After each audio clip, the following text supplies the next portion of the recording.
Good morning, everyone. Hope you're all doing well.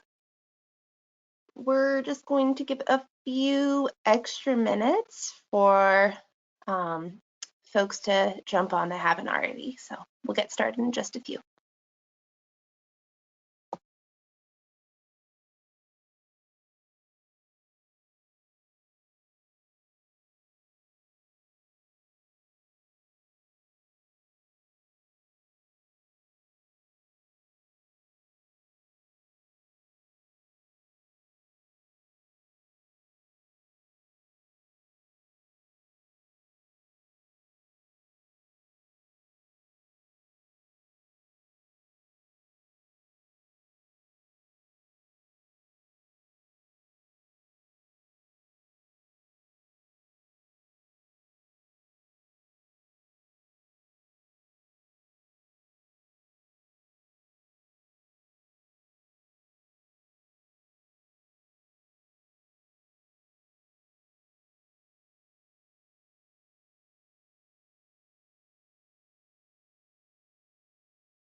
All right, good morning, everyone. Welcome to the 2020 web seminar for the Burton Book Fund.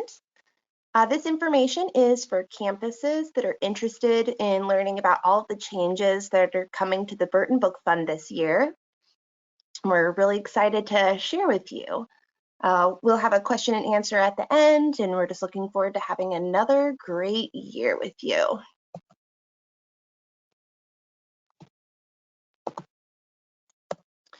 All right, so for the agenda today we're going to talk about what the Burton Book Fund is, who is eligible as far as students go, the new grant process. So there's a lot of changes. We're going to really get into them and let you know about all the changes that are coming. And then important things to keep in mind regarding all of these changes. And then we will end the presentation with a Q&A. Our first presenter is Amy Lemley. Amy is the Executive Director here at John Burton Advocates for Youth. She'll be giving you a little background on our organization as well as the history of the Burton Book Fund. And then I'll be taking over. I'm Suzal Shankaleppre. I'm the office manager here at JBay, and I'm also the Burton Book Fund administrator. I took over for Carolyn Ho about midway through the 19 to 20 school year, and I'm really excited for this new year coming up. I'm going to be going over all of the changes to the program with you. So with that, I'm going to turn this over to Amy.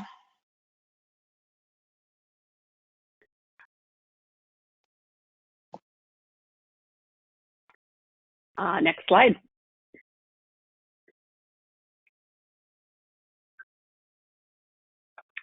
Thank you very much, Suzal, and thanks everyone that is on today's web seminar. We know it's a very challenging time for everyone, given the COVID-19 pandemic, given the abrupt change in your classes, in your campus support programs, and we know young people are struggling very hard to remain enrolled in school, and you're working hard to support them. So we want to start by thanking you very, very much for all you're doing in support of young people, current and former foster youth, and many others. And so we really appreciate it. Thank you very much. And we're delighted, given all of your competing interests, that you're able to be on today's web seminar to learn about the Burton Book Fund for 2021. If you're like me, it feels like a million years away, and yet we do know that it will come, and we know these books will be needed, and so we want to do our very best to get the information out in an ample amount of time so that campuses who would like to participate are able to participate. So speaking of participating, we want you to know that the presentation is available in the handout section of the control panel. And that when we do hope that as many of your questions as can be answered, we can address. As Suzal mentioned, we have changed the process. I like to think we've really improved the process. We're going to get you your money faster, and we're going to give you a lot more opportunity for flexibility.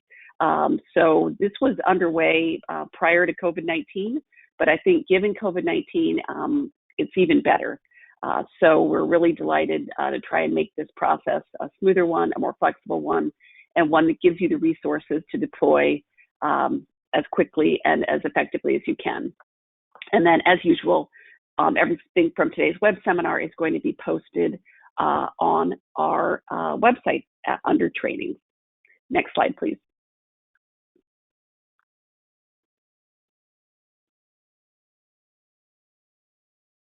Great. So just a word about what we do. I mean, for many of us on today's web seminar, you've known John Burton Advocates for Youth for a long time. For many years, we were John Burton Foundation, a name that still brings a smile to my face. We moved from John Burton Foundation to John Burton Advocates for Youth in 2016, when we became an independent organization. For a number of years, we were fiscally sponsored. So the name change was about our independence, but was also to better reflect what we do.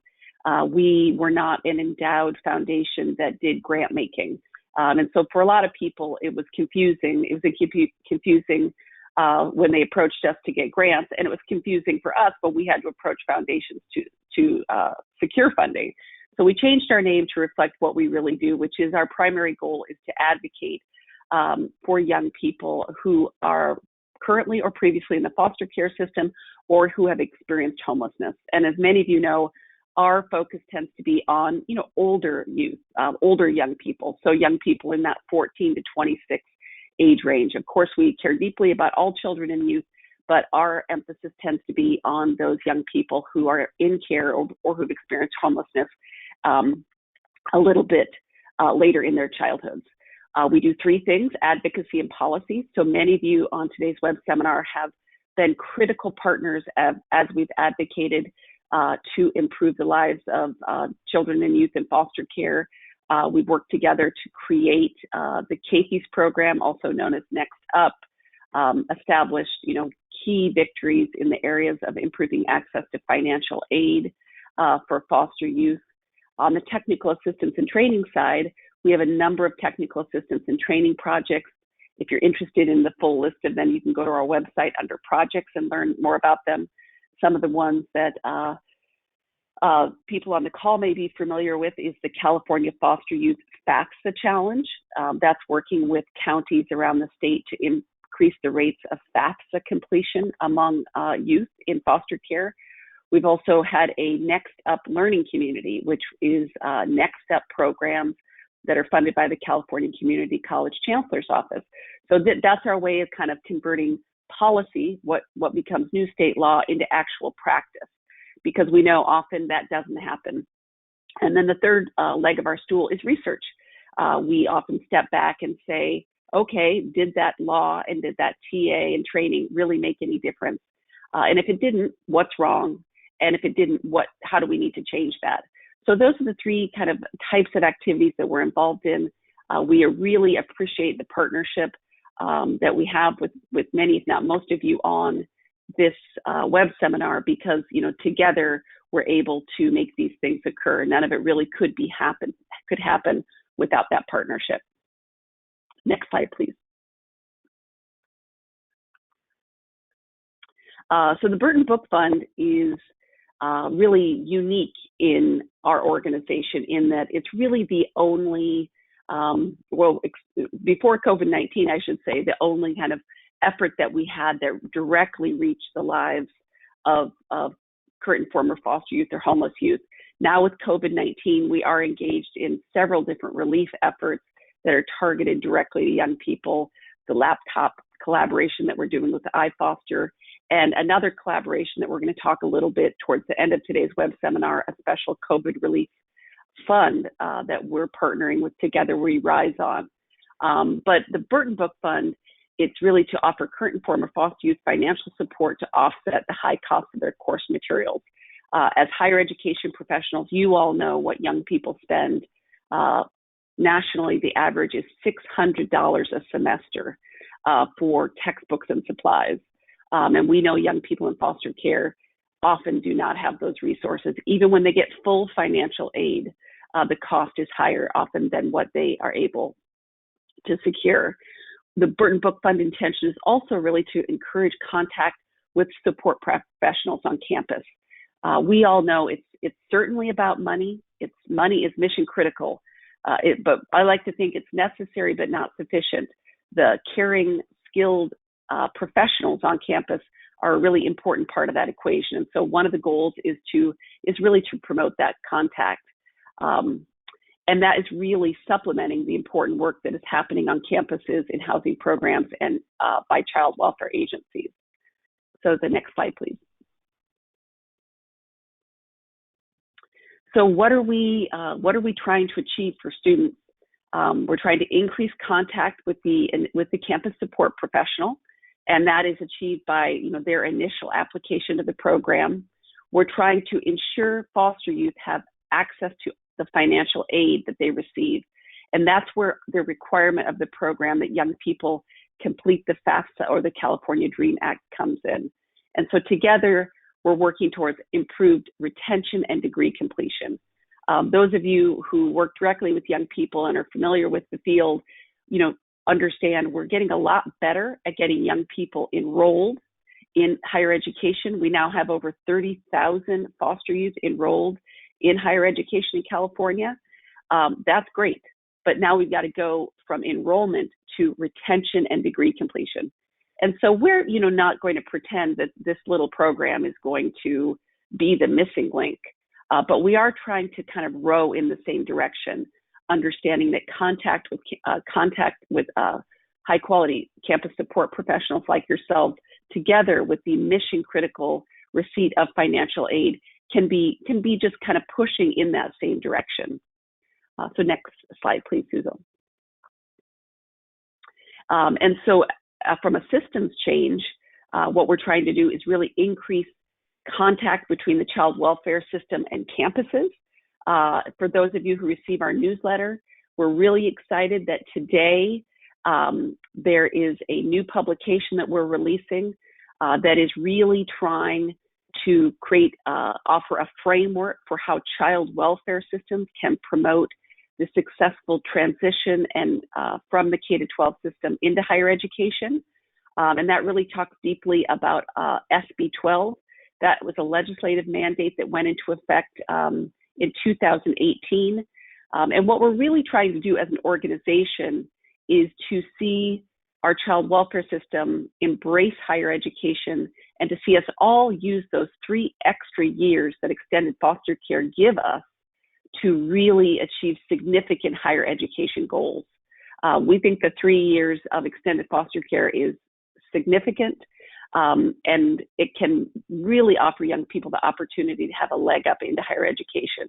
So that's one of our goals.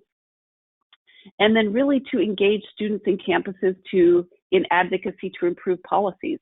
And so we have worked with many of you for many years, and time again, when we have to explain why we need a policy change or why we need more money in the budget for XYZ, the absolute best spokespeople are the students and the campuses. We can do the studies, we can, marshal the statistics, but the true lived experience of young people on campuses, there is no better advocate for it. And so those are some of the things that we're trying to achieve with the Burton Book Fund. I mean, certainly, first and foremost, is let's get the books in the hands of the young people. But let's also, while we're at it, use this opportunity to try and, expand the kind of concept of the child welfare system to embrace higher education. And let's also bring our campuses and our students into advocacy so that we're doing the right things and we're not just doing something. So that's just a little bit about our organization, about the Burton Book Fund, and about how it fits into the rest of our work. Next slide, please. All right, so from here, I'm going to turn it over to Suzal. Suzal did introduce herself, but I want to just add that she is a spectacular addition to the JBay team. She has just done a wonderful job taking over from Carolyn. And I think for those of you who haven't met her yet, I think you'll really enjoy working with her. So thank you so much, Suzal, and I'm going to hand it over to you. Thanks, Amy. All right, so now we're going to switch gears and we're going to get into all the details of the new program. All right, so many of the campuses, as Amy said earlier, many of you have been participating in the Burton Book Fund in past years, so thanks for being here today. And then for anyone that's brand new, welcome. I'm Suzal, and I'll be your central contact for the program. So I have my email and phone number listed, and please don't be shy. If you have any questions after the webinar or at any time during the year, please feel free to reach out to me. I'm always here for you. So this year, we have allocated $131,000 for the Burton Book Fund. Keeping in mind that the award amount is $200 per eligible student, that means that we'll be able to help participating campuses serve at least 655 students this year. All right, so what are the eligibility requirements for students to participate? They are pretty much exactly the same as they were last year. So the student applying must have been in foster care on or after their 13th birthday. They must be enrolled in 6 or more units for the upcoming semester or quarter, and they can't be participating or eligible to participate in Next Up, formerly known as KFES. Lastly, the student must have submitted a FAFSA or California Dream Act application for the 2020 to 2021 school year. So for that fourth requirement, we really have it there just to make sure that the students are accessing all of the financial aid that is out there for them. So how do you verify if the student has completed it? You can check web grants. You can also always ask the student for verification. And then you can also work with the financial aid office. They will typically have that information available for you. Another one of the eligibility requirements is that the student cannot be participating or eligible to participate in Next Up. So if you aren't familiar with it, Next Up is a wonderful resource for many foster youth students, and they offer various support services, including funding for books. So this is why students that are eligible for the program or are already participating are not eligible for our program. I've listed out all of the different Next Step campuses here for you. There's a whole bunch. So this isn't to say that Next Step campuses can't participate in the Burton Book Fund, but it just means that their pool of eligible students will be a little bit smaller. So to be eligible for the Next Step program, students must have been in foster care on or after the age of 16. They must currently be under the age of 26 before the start of the academic year. They must be enrolled in 9 units, and they must meet the terms of EOPS, Mutual Responsibility or Student Education Plan. The Burton Book Fund is a really great resource that can help fill in the gaps of Next Step campuses. For example, if the student was in foster care on or after age 13, but they exited out before they were 16, then they're eligible for the Burton Book Fund. So next, we're going to go over a couple eligibility examples to put this into practice. So let's all say hello to Rebecca. Rebecca's 22. If we look at this, we might think, oh, she's a great candidate for the Burton Book Fund, but unfortunately, she's only enrolled in 3 units instead of 6. So she is not eligible. Next up is Marcus. Marcus is 19. And although he meets many of the criteria, he did exit foster care to a legal guardianship at the age of 12. So he is not eligible because he was not in foster care at age 13. Next up is Linda. Linda's 27 years old, which right off the bat, we know that she is no longer eligible for Next Step. Then if we look at the rest of this list, we see that she has enrolled in 9 units. She's not, she was in foster care at age 13. She submitted her FAFSA, and that means that, yes, she is eligible for the Burton Book Fund. Way to go, Linda. So next up, we're just going to go over a little bit of a timeline for this year. So these are some important dates to keep in mind. After the webinar concludes today, I'm going to be sending out the Burton Book Fund grant application to everyone who attended. So if your school is interested in participating this year, the deadline for returning these grant applications to me is Monday, May 25th. Once we have identified the campuses who are interested in participating, I will be sending out grant agreements on June 1st. This will include the grant award amount, so you'll know exactly how much your campus has been awarded. And these will be due back to me by July 1st. I will be publishing a list of all the participating campuses on the JBay website. And then the week of July 27th, we will be mailing out those grant checks to you. So you'll have them in plenty of time before the new semester starts or the new quarter starts.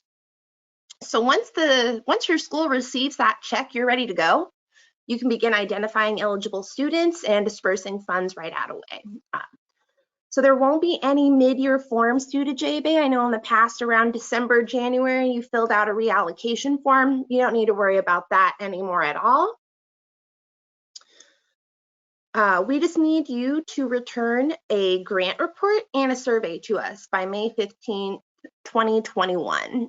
I'm going to be providing that grant report template to you closer to the date. It's a very, very easy template. We'll go over it a little bit later on. But our hope is that each campus will be able to utilize 100% of the grant funds that you receive. So if your school does end up with leftover funds, these will be due back to JBay no later than June 1st, 2021. So we're not going to be able to roll over funds to the next year. We do hope that you use all of them during the year, but if not, they do need to be returned to us. So is the Burton Book Fund right for my school? So with all this restructuring, you might be asking yourself, well, is this going to work for us? And we really, really hope so. So the biggest change this year is that JBay will be just sending out one check at the beginning of the year. And this is the only money that each campus will receive for the entire school year. You won't need to worry about sending us invoices. You won't need to submit student applications anymore.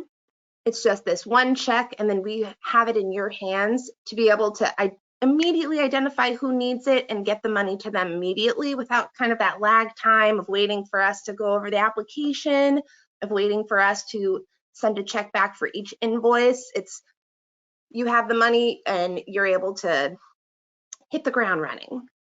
So in order to receive this check, you must identify a legal entity at your institution who can accept the grant check, who can help manage the funds, and can ensure that the funds make it into the hands of the eligible students. This legal entity will also be responsible for returning any unused funds to John Burton Advocates for Youth by the end of the school year, June 1st, 2021. And what can the Burton Book Fund be used for? So the Burton Book Fund can be used to purchase textbooks and other items that are listed on the student's syllabus. So for example, if a student is taking an art class, the Burton Book Fund can be used to purchase supplies that are listed on that syllabus. Students can also use up to $50 of that $200 award amount to purchase school supplies such as clickers, pencils, notebooks, binders. Just to reiterate, we're not going to be asking you to submit invoices that show, oh, we only spent 50 of the 200, but we do hope that students will focus on using the Burton Book Fund to purchase their textbooks and the other really syllabus required materials. The Burton Book Fund cannot be used to buy laptops, tablets, or any other large tech purchases. So once again, we really want to focus it on the the materials that they need for their classes right now in order to be able to get the knowledge they need from them. All right, so step 1. Identify a legal entity at your campus to receive the grant funds and submit that signed grant agreement I mentioned earlier. So you're going to want to find this legal entity on your campus who can facilitate the financial end of this arrangement. So they can be any organization that has a tax ID number and is able to submit a W-9 to us. This could be the financial aid office, your campus bookstore, really any organization on campus. It just cannot be an individual. We can't have any individuals acting as this legal entity. So whatever entity that you do choose, they must be able to sign that grant agreement and provide a W-9 to JBay no later than July 1st of this year. I will be emailing out the agreements to each campus once I've received all the applications. But you can also view the grant agreement on our website. I'll be uploading it to this link here, the Burton Book Fund information on our website. So another big question, how do we figure out how much each school gets? So for campuses that participated during this last school year, or I guess it's still our current one, our general rule of determining grant amounts will be directly based off how much you invoiced us for. So for example, in 2019, we granted Campus A 35 total awards, which at $200 per student comes out to about $7,000. Campus A sent invoices to JBay totaling $37.50 for the year. So when we're figuring out the award totals, we'll be granting Campus A an amount closer to $3,800. We will be rounding up to the nearest 200 since it's $200 per student. So it'll be the amount invoiced versus that $7,000, which was their original amount that they were granted. And of course, there are exceptions to this rule. Several campuses have reached out to me during the school year, kind of explaining their individual situations of why they might not have utilized all the way. And then of course, COVID-19 happened. So it kind of threw a wrench in everybody's operations. So on the application, I'm going to have a little space where you can include any extra information or explanations, just anything that can help me determine the amount to award your campus. On the flip side, if your campus didn't participate this year, then I don't have those invoices to be able to make a decision. So you'll kind of utilize that same blank space on the application to let me know how many students you think on your campus might be able to utilize the fund, explaining your realistic capacity to be able to do the program. And just in general, we're really asking campuses to only ask for and accept an amount that you know that you can use. Since it's this one check at the beginning of the year, any money that one campus receives and doesn't use means another campus won't get the opportunity to use it either. All right, so step 2. On June 1st, JBay will be sending out that grant agreement to all the schools that submitted an application, and these grant agreements will detail how much your campus has been awarded. So if you believe that your campus has the capacity to fulfill the terms of the grant agreement, please completely fill out, sign, and return the grant agreement no later than July 1st. In order to successfully fill out this agreement, you'll need a completed W-9 for that legal entity, as well as the legal entity's full legal name, whatever we would write on that check, and their mailing address. You will also need to assign someone as the authorized grant representative, and this is similar to what we called the campus contact in past years. So they're going to be my main point of contact throughout the school year, as well as for students that are interested in participating. This will be the person that we kind of direct students to if this representative doesn't work in like the same department as that legal entity. So step 4, you get your grant check. So the week of July 27th, we will mail out those grant checks to the legal entity on campus. and your campus is ready to roll and begin dispersing funds as soon as you receive that check. And as a reminder, you don't have to send us any student applications or invoices, anything like that. In order to fulfill the terms of this grant agreement, you will need to ensure that each student who receives the Burton Book Fund funds is eligible, but there's no formalized application process for students anymore. Our hope is that this will speed up the process on your end so that students will have immediate access to the funds that they need. The grant representative will be in charge of communicating between the bookstore and the legal entity, if they're not the same, to ensure that the students' purchases are covered by the grant funds. They will also want to make sure that they're tracking the names of approved students as well as how much each student spends. So another benefit to the new system is that campuses will have the authority to immediately reallocate unused funds to other schools, or to other students, excuse me. So here's an example of that. Learning Community College received a $1,000 Burton Book Fund grant. Under the old system, only 5 students would have been able to access these funds. And if one student didn't utilize their full $200, the remaining funds would remain in limbo until that mid-year allocation time came around. But under the new system, the money can be split up however you choose, as long as no more than $200 is given to any one student.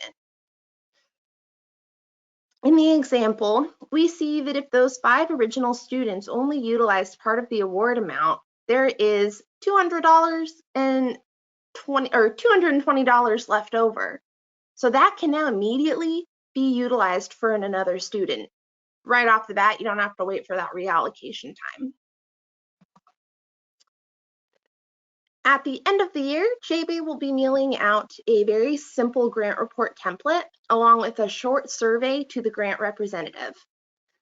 The information that you will need to successfully fill out this report will be the name of each student who received funding and the amount each student received, and a signature confirmation that each of these students met the participation eligibility requirements. So, a few important things to remember. The following is mainly just a recap, but the Burton Book Fund has limited funding. So if you don't think that your campus has the capacity and resources to utilize the grant, please do not apply. The grant award amount is mainly based on the total amount invoiced to JBay during the 2019 to 2020 school year. If you miss the application deadline, your campus will not be able to participate for the 2020 to 2021 year. If there's any reason in your mind that you might need an extension for that, please let me know. But as a general rule of thumb, we're really hoping to stay to this general timeline. We also ask that you make sure that the students who receive the Burton Book Fund match the eligibility requirements. Awards are limited, so our goal is to help those with the most need first. Students can use the award on textbooks, school supplies, and items listed as required course materials. Students in campus programs or the bookstore will be responsible for any charges outside of that $200 Burton Book Fund amount. Grantees must keep track of the students who have been awarded a portion of the grant fund and be able to provide the student name and total spent to JBay at the end of the year. All right, so the most important thing that we can all do is make sure that students know this program exists. So on July 3rd, I'll be publishing that list of participating campuses on our website. So if you know students who are enrolled at any of these participating campuses, let them know that the fund's available for them. And I have the link below where that list will be published. And make sure to let students know to reach out directly to that campus grant representative and not to us, since we won't be doing any student applications or anything. Make sure if you know of any interested students that you do point them in the right direction. So next up is the question and answer portion. We're really excited to answer all of your questions and get you all geared up. So please enter your questions by clicking the question and answer arrow, type your question and click send. I put my contact information up again, so I know if you're anything like me, as soon as this ends, your mind will fill with questions, so feel free to send them all my way, and I'll be happy to answer. And I'm Maybe also, one way to handle this, Suzel, is since I've been actually watching the questions. Why don't I pose them and can you answer them? How does that sound? That sounds great. Okay. Well, one question, it's a comment that many people made, which is we did not include the link to the handout in the control panel. So we apologize for that. Many of you were trying to download it and we didn't upload it. So we will make sure that that goes out in the follow-up material. So we just want to make sure that that you guys all know that. Here's the first question, Suzel. Can the bookstore be the legal entity? Yes, they can. As long as they are able to provide JBay with a W-9, they are good to go. The next kind of thing I want to say is really isn't a question, but I think it's something many of you may be wondering. You know, Suzel has kind of repeatedly emphasized about not kind of applying what you don't use. And the kind of thinking behind that is for the last 3 years, the book fund has been underutilized. So for the last 3 years, we've had, campuses apply and request a certain number of slots and then utilize considerably less. And so that's one of the motivations for this restructure is to make it easier to utilize them. So that, just to kind of let you know that, is that it seems like, how is that even possible? What do you mean? It's free money for books? But it has been significantly underutilized the last 3 years. And that's why we really do need you to think through the capacity of the organization to distribute these funds, because while it's not a lot of work, it's certainly less work than it's been in the past. It does still require making sure that they use the money for books, no more than $50 being used on items that are not listed on the syllabus. And so it's just something to think through. I just wanted to kind of clarify that in case you're wondering, like, why are they saying we should really think about this? And it's because we have had the experience of campuses just not, unfortunately, utilizing their full amount. All right, so Suzel, next question. Do students have to buy books from their bookstore, or can they purchase books from other retailers?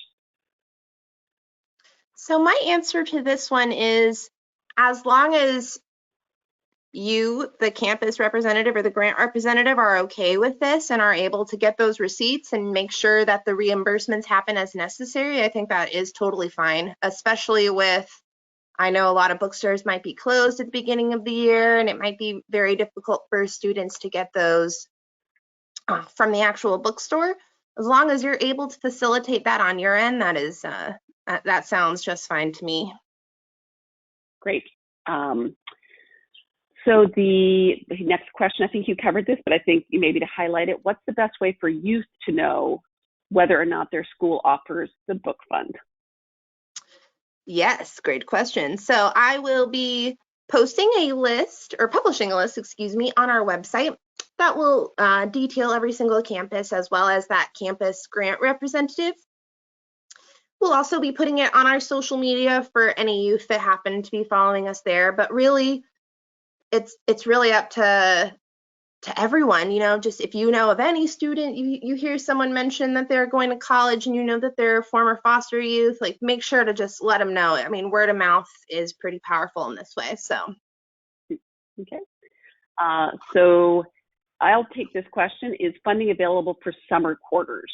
And based on the timing of of when we need the report, it's really no. It's really available for starting this autumn and then wrapping it up by the time required. So it's really not intended for summer quarters. Next question is, can we award the Burton Book Fund to verified foster youth who are considered non-California residents? So I think the question there, Suzel, is California residency a requirement? Amy, I'm actually going to pass this one over to you. Oh, no, it is not. It is not. Being a California resident is not a requirement. So, so this is that's a good question though. We know young people come from other places, and so we do not restrict that. So here's a really great question and a recommendation, I think. Is there a recommended application template colleges can use to determine eligibility? And we're happy to provide that. We will put a template up on our website just so you can have those little tick boxes. You can use it if you'd like to use it. If you don't want to use it, you don't have to use it, but that's something that we can make available for campuses who would like that. So here's just a little summary, but Susan, what are the requirements for the student to be eligible? Yes. So they must have been in foster care on or after the age of 13. They cannot be eligible to participate or actually be participating in Next Step. They must have filled out a FAFSA or California Dream application, and then they must be enrolled in at least 6 units for the upcoming quarter or semester. Okay, great. So this is a question that we had talked about beforehand, which is shipping. So if in the possibility that school is not in person again, can any of these funds be used towards shipping? Yes, they can. We realize we're living in very strange times indeed, so we don't want to have that be a barrier to students not being able to get their books if they can't afford the shipping. But we do encourage, we want to make sure that they get as many books as they need. So I would say making sure that those supplies and everything are first priority for using the funds. But yeah, definitely, if they need it for shipping, let them use it. So the next question is kind of a variation on that, and the question is, what about printers? And so the shipping and the printers are both, so it's $200 and $50 for these kind of incidentals, things that aren't strictly course things. And so if they wanted to use a portion, that $50 towards the printer, I'm not sure what printer you can buy for $50, but that would be kind of the allowable use for that. So another question is, will campuses be creating their own application? So that's similarly, yes, they will, but we're happy to offer a template if you'd like to use it. So let's see, here's another question, Susan, I'm gonna hand it your way. When will the 2021 application be officially out? Can you just repeat that? The applications will be out today. I'm gonna send them out to you as soon as this is all done. And there'll also be a link to it on our website as well. So if you know anybody else that didn't get our email, just direct them to our website and it'll be up there. So here's a question. Will these questions be turned into a written document like last time? Yes, I think that's a great idea. We're happy to do that. We have a FAQ that we started, but given the process change, I think that's an excellent idea. Here's a question. It says, "Hi, Suzel. I'm working with the bookstore manager. Should I put my name as the school contact person since I'm the foster youth coordinator for the campus?" Yes. Nope. Oh, go ahead. No, go ahead. Oh, no. If you are going to be the one who is facilitating, like you'll be the student contact to be able to get access to the fund, then yes. So it'll be on the application, it'll be kind of 2 separate categories. One is that legal entity, whatever they may be, it'll be the legal entity's name. And then there's also a space for kind of that representative contact person if it's not the same as the legal entity. So yes, and long answer, yes. All right, so it says in 2019, there was a maximum of $50 that could be used for authorized school supplies. Does that change mean for 2021, they can charge more than $50? So that has not changed. The $200 of that $200, $50 can be used for authorized school supplies, including shipping. So that aspect of the program has not changed. Here's another one. Our campus doesn't have a Next Up program. Would a student still be ineligible if hypothetically they're eligible for Next Up? Suzel? Excellent question. So if your campus doesn't have a Next Step program, then then that doesn't really count for you. The reason why, if your campus did have a Next Step program and that student was eligible, Next Step does offer a variety of resources for students, some of which is funds for books. So since your campus doesn't have Next Step, that wouldn't count for you. So. Correct. Will ebook materials be covered by this program? Yes. All Definitely right. they will. Great. Well, yeah, I think the simple answers are the best ones. Is there an age requirement for graduate students? Oh, there's no age requirement. You can be 90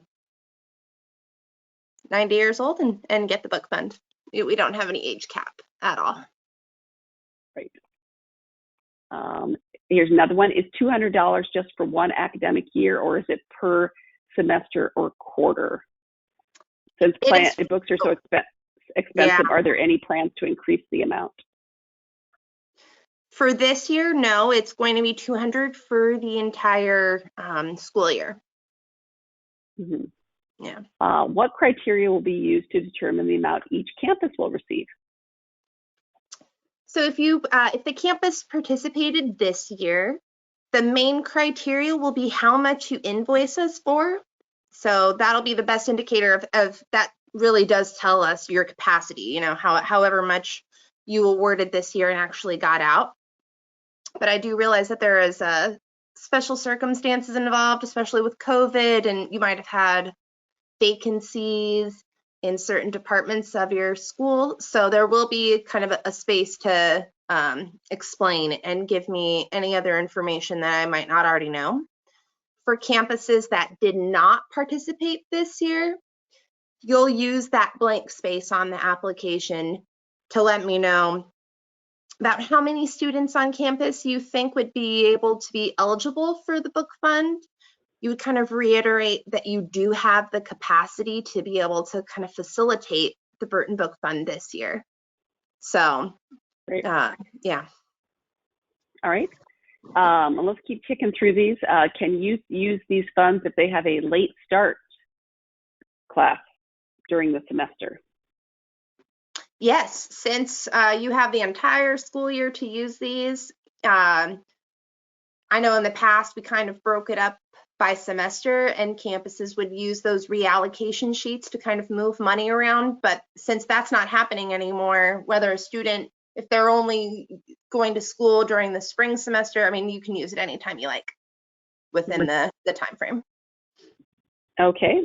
Do students purchase books and supplies and then we use the fund to reimburse up to $200? Or do we provide the students with the funds first and then they spend it at the bookstore?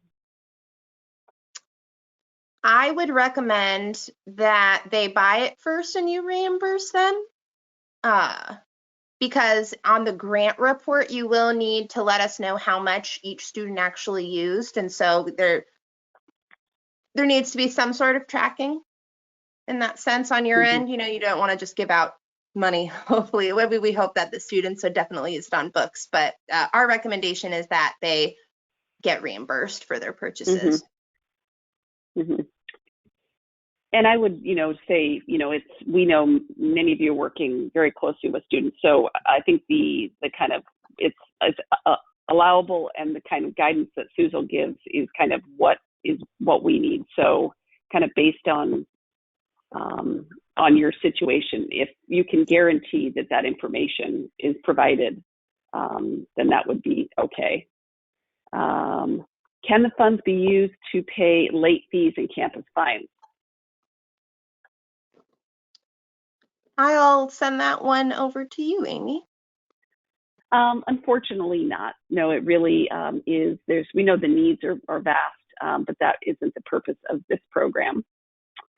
So will a student who is aged out of CAFES due to her age be eligible for the JBay Book Fund for fiscal year 20? Yes, And I if can they're answer. not. Okay, you Oh, bet. oh no, go ahead. Oh, no, go ahead.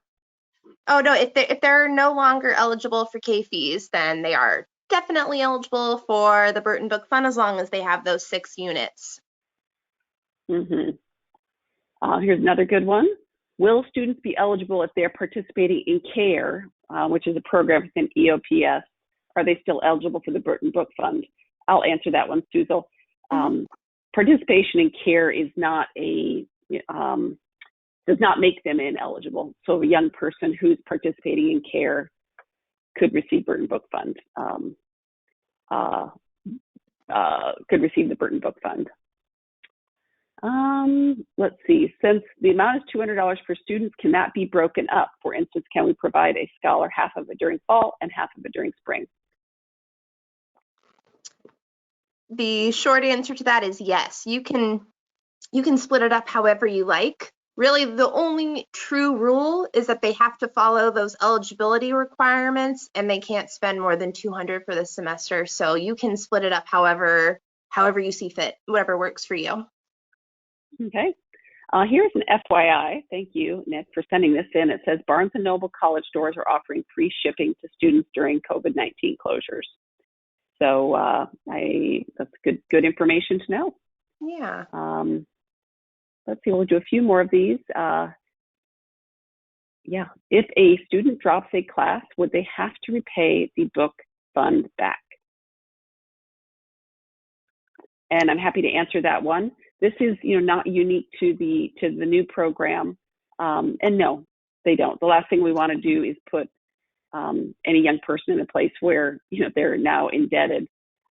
So we have to just operate in good faith and know that they're trying their best to be successful students. And if that unfortunately does happen, on our end, certainly that would not be a requirement. Let's see.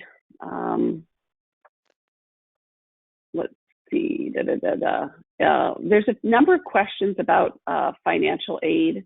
And this is, would the funds be able to be added as a grant to their student account through financial aid? I'll pass that one over to you, Amy. So this we definitely did, talk about in the restructuring of this, in that since it is kind of a grant they're getting, would it have financial aid implications? And while extremely modest, we, think it may. And so that's something for you to kind of think through locally, how you want to administer it and communicate with your financial aid. But it is a grant that they're receiving for their purposes of higher education. And so to the extent that that triggers a requirement for it to be reported, then it's not that certainly isn't a requirement on our end. That is kind of for you to navigate locally on your campus. Let's see, a lot of other questions. Do you need a signature from students confirming that they received the fund at the end of year report? No, we don't need anything like that from the student. Really, the only thing on that grant report will be the name of the student, the amount that the student spent, if it, up to 200, and then a signature from the campus end, just kind of reiterating that yes, the student was eligible to receive those funds. That's the only information that JBay will need. Next question, if we participated last year, are we automatically reconsidered for 2021? Or do we need to reapply? So everyone will need to submit that grant application this year, because we realized, some campuses that participated last year, they may not want to use this new program, and I have no way of knowing that. So I am asking everyone to fill out that application. Great. A quick question about if the recording will be available online. Absolutely. Just maybe one or two more questions. I think, everyone's doing I really appreciate everyone's really trying to get the information they need to, make the make this operational. Let's see. I think maybe we've gone through them. Here's a good one. And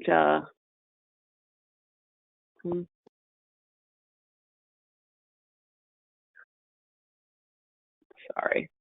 Just to verify, we do not have to grant the full $200 to a student. For instance, we can grant scholars $100 to one student and $100 to another. Absolutely. So the intent, that is correct. The intention is to provide $200 per student. As a previous commenter said, we know that doesn't even get the students across the finish line.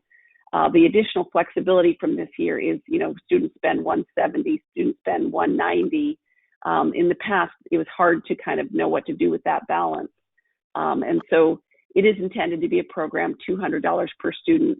And then you, as people working on the campus, working with students, can use that balance to serve additional students. But it's really, given that $200 does not meet the full need, the intention is for it to be $200 per student. And we would ask that, that would be the level that's granted to students versus the most kind of extreme example of that. Well, I'm going to offer $50 to triple the amount of students. It really is a $200 per student program. So I think that with that, here's just one last good one. Just to confirm, the campus representative can be different from the legal entity. For example, the legal entity will be the bookstore or financial aid office, and the campus representative is the Guardian Scholars Coordinator. Yes, definitely. It can be a different person for sure. Mm-hmm. Mm-hmm. Right. So the legal entity is the one that the grant will be issued to their name. They will complete the W-9. The campus contact is really the person who is going to facilitate the distribution of that money to students. And so I can definitely imagine circumstances where it would be different because the bookstore representative, does not know the young people, doesn't interact with them. So, all right. So I think that is, we didn't quite get every last one, but there were some repeats. And if we missed a really key one, we will add all of these to the FAQ. And appreciate everyone's good attention. Just with the last few minutes of today, I wanted to highlight a very exciting development that all of you should definitely know about, which is called the California College Pathways COVID-19 Safety Net Fund. So my colleague Debbie Rauscher emailed hopefully all of you yesterday, every 4- and 2-year campus that we work with, about the creation of this new safety net fund. And it is being funded by a collection of foundations, the Hilton Foundation, the Walter S. Johnson Foundation, the Pritzker Foundation, all those wonderful funders who, hopefully fund many of your campus support programs. They all recognize the tremendous challenge that COVID-19 is posing for foster youth enrolled in college. They've pooled their money and we're, almost close to like $1 million, only a couple $100,000 away from that. I think it's around like almost 800,000 for a safety net fund for youth enrolled in college.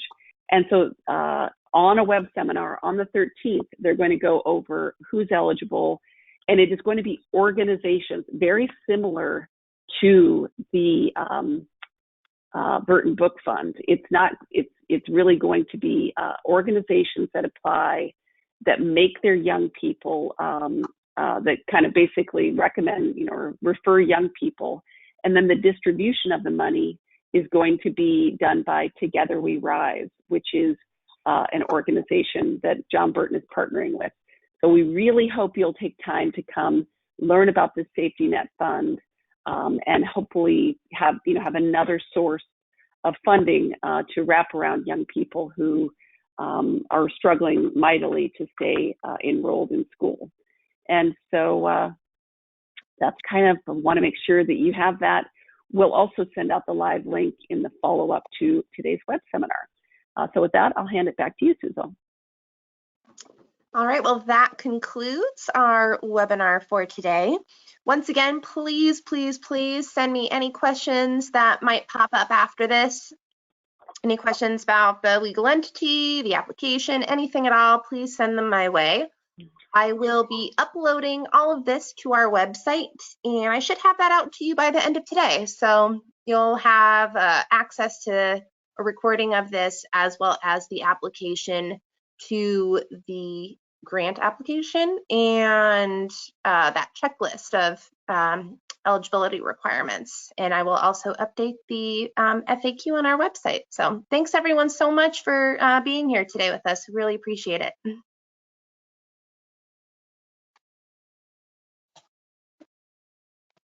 All right. Have a nice day, everyone. Bye.